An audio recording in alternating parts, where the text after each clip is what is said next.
it's not closed off, but the way it folds up, your stuff actually stays in compared to the way it sometimes falls out of the communion. And what we've decided to make is really strong pockets that hold it in, and that way you can just put your sweatshirt or what on top and not have to pile it all in. So that's one of the features of the stroller that we're really excited about. You can see it has, when it faces parent, one-hand ability to move the stroller, and when it faces the parent, it has 3 positions, just like the communion. We call it one-hand now. You see it instead of the sides, it's now done by the back, using the V.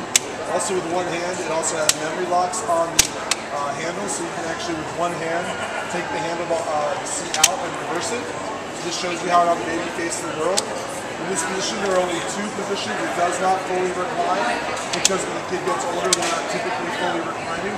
You have that choice if you get it. So this is meant for when they're older, as you all know. This is one of my favorite features. You see the adjustable or the self-adjusting shoulder straps. That's exactly it. I'm glad you're giving me my wow.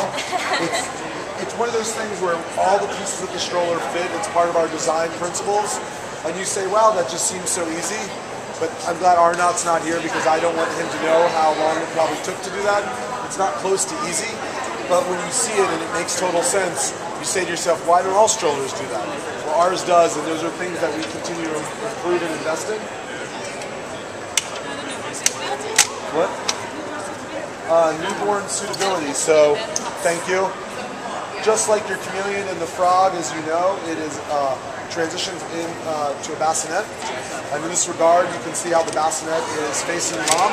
It does face the world, even though we typically wouldn't ask you to use a bassinet that way.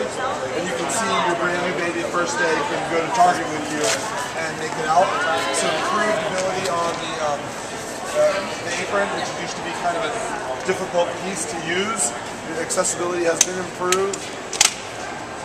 Are the front wheels suspended or not? There is no suspension. We've made tires now that are air-filled. And you ask us why? Well, every car you've ever done or every bike you've ever been on is still air-filled. So we worked with a tire manufacturer. The only tire they ever made was for us, besides cars and bikes. And with you see how the stroller, it doesn't have evenness to it, essentially. This side's going to be heavier. When you put true suspension in it, it would not have the same push right here. So an air-filled tire and smart geometry, tell me if I'm wrong, are what give it its signature Bugaboo push. And they're puncture-resistant tires, and they hold a lot more air than your frog tire used to. So we don't envision them having some of the same difficulties that we've had in the past. It's not really letting people